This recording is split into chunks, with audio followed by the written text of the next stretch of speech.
Welcome back. And the next segment of the show, we're going to be discussing the ties between Egypt and the rest of the African continent.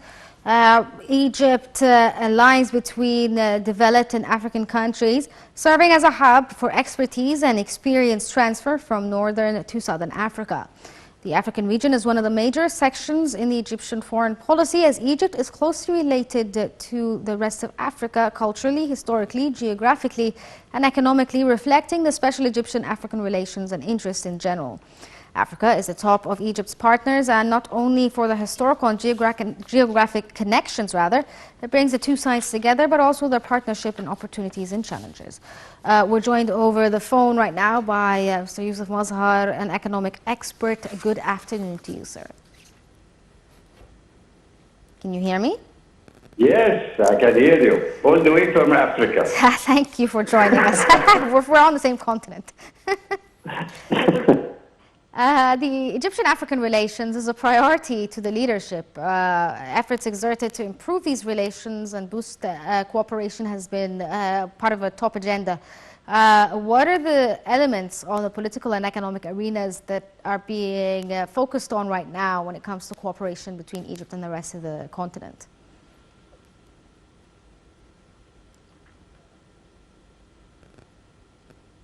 Yes, a very good question. Rather heavy question, but I'll try and answer it.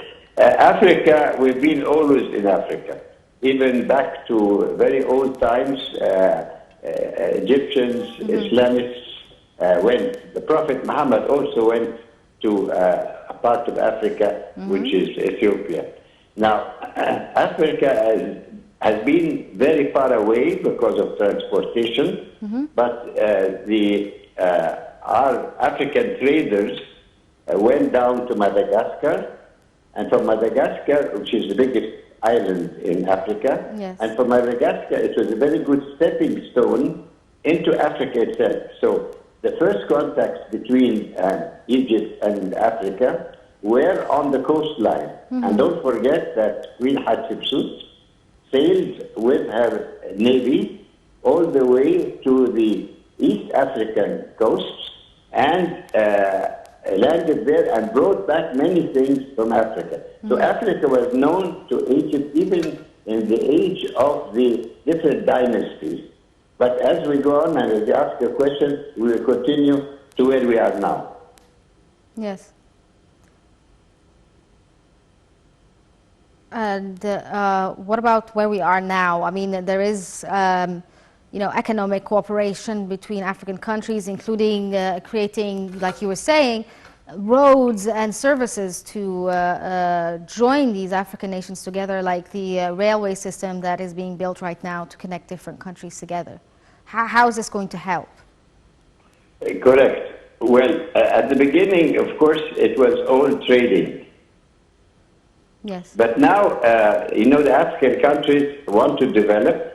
And when they look at Egypt, they see a physical example where an African country has achieved roads, has achieved bridges, has achieved dams, has got a very large infrastructure, a very heavy industry of iron and steel. So looking at another African country, which is in their own continent, and our president has been inviting many people here every now and then on your news. There are people coming from Africa. So they see that Africans like them can do exactly what the Western world has done. So this opened the area.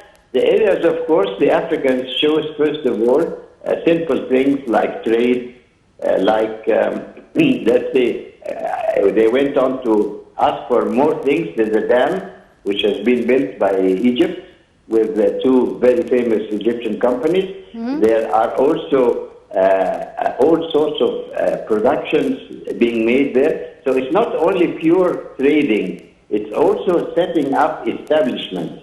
And in the Congo, if you read the news, which comes also on my TV, you'll find that every day there is news of a new plant or a new factory which is being run and being handed over by Egyptian, let's say, experts. So there's a lot now, and it's coming on, it's continuing, because everybody new President Sisi. He was the president for the past time, and he did a lot for Africa. And now they come here to ask, even with a new president of the African Union, they still come and they take ideas and they meet people from all the industries and they pick what they need. Yeah, so Egypt is not just trading with the rest of Africa, but they're also lending technical support. But is there also investments from the Egyptian side in different African countries, as well as funding of certain projects?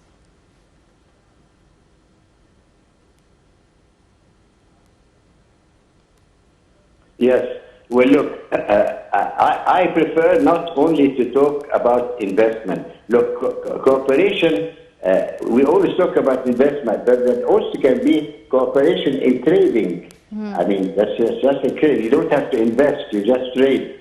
Also, in training people, you don't have to invest. You're investing in people, in making them better. So we have been training Africans in all areas. So I know the news and the media is very interested in saying investment. Egypt has its own investments. It can invest. But let's say that investment now be called investment in training labor, investment in giving technology, making technology agreements, and not necessarily that we are not only waiting for them to bring money into here, but to come and take our know-how, to take our labor, to take our experts, and this is the real advantage of Egypt.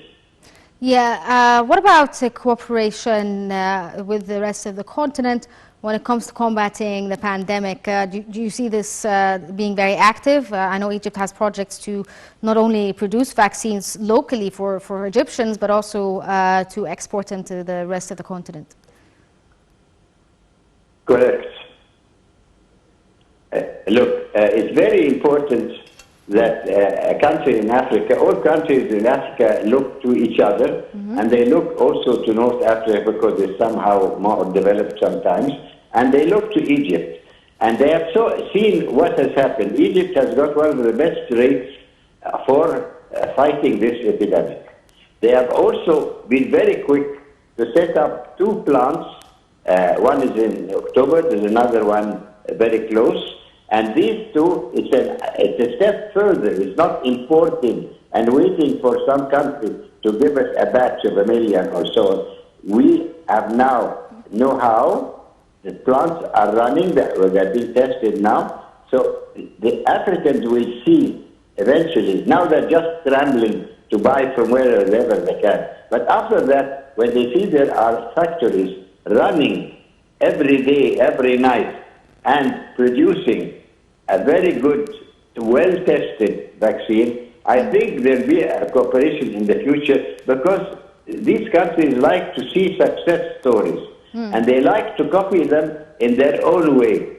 So I think we might be also the providers of know-how with another, of course, a more advanced country, because if you invest in everything, it's a big burden, but invest in the thing where you have another partner, he can then invest with you. Yes.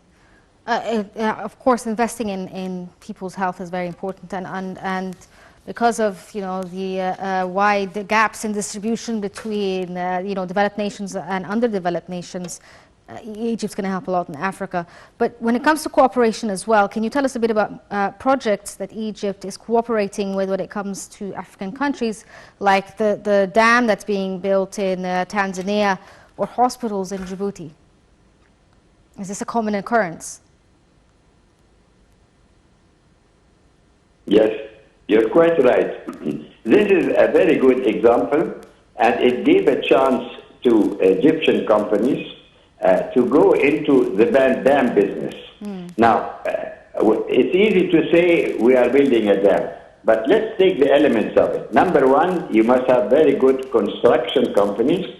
You've got to have civil engineering companies. You've got to have design, so they can pick the place, they can design all the dam itself. But that's not only story. We have 2 very good electromechanical companies here in Egypt. I don't mention names, I know you're sensitive to names, but they are providing the know-how, and also the erection and installation of the turbines. You need a turbine to get electricity, and you need electric generators to generate the electricity itself. So we have there three main areas, industrial areas: erection, civil engineering, mechanical engineering, electrical engineering, and also electrical development. So you see how many areas are being affected in Egypt.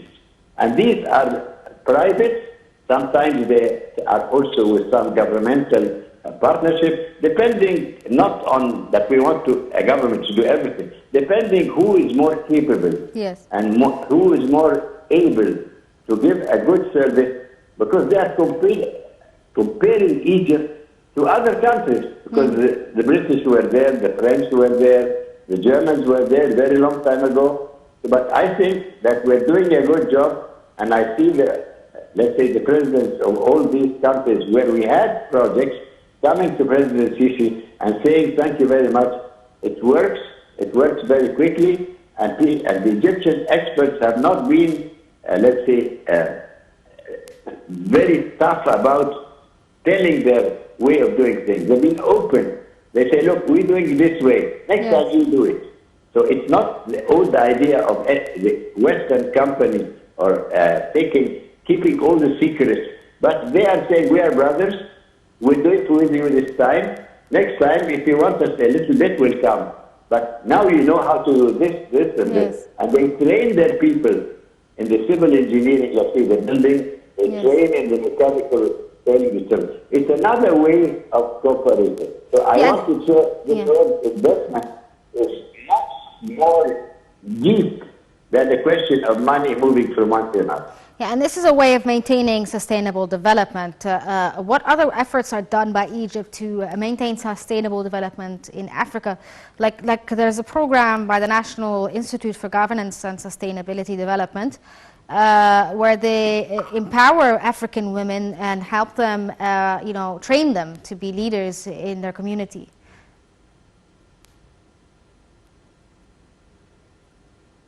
Good. It's a good question, but we get into a new area now. Now, development for countries is not just money and investment in, let's say, buildings or factories or iron and steel. It's in the people. Now, we mentioned, I think you asked some very good questions, and we said they are building plants, they're building factories, they're building that. Now, who are going to run these things?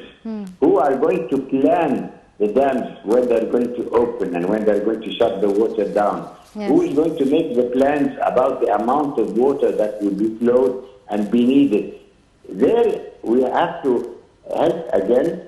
First of all, in management, how to manage these things, how many people are going to work, are they accountants, are they mechanical engineers, what are they? Then also hands-on, and some of these people who are now in the projects, before the project is finished, they ask them to come to Egypt. And here, let's say contractor, whether it's private or governmental, who has sent them, they entertain these guests.